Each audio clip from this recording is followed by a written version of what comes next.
23শে March স্বাধীনতা আন্দোলনের অন্যতম তিন বিপ্লবী ভগৎ সিং, সুখদেব এবং রাজগুরুর 94তম শহীদান দিবস যথাযথ মর্যাদার সাথে এসএফআই, টিএসইউ, ডিওয়াইএফআই এবং টিওয়াইএফের পক্ষ থেকে দিনটি উদযাপন করা হয়।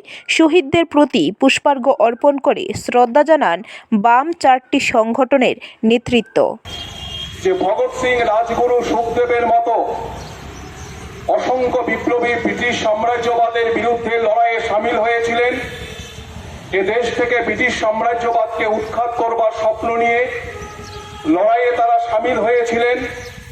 এই ব্রিটিশ ভারতের অবসান ঘটিয়ে এমন এক ভারতবর্ষ তৈরি হবে যে ভারতবর্ষে সমাজতান্ত্রিক ধাঁচের একটি সরকার তৈরি হবে, যেখানে অন্ন, বস্ত্র, বাসস্থান, শিক্ষা এবং কর্মসংস্থানের গ্যারান্টি তৈরি হবে।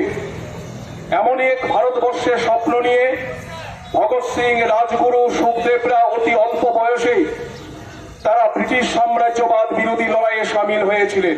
ব্যুরো রিপোর্ট, খবর ত্রিপুরা।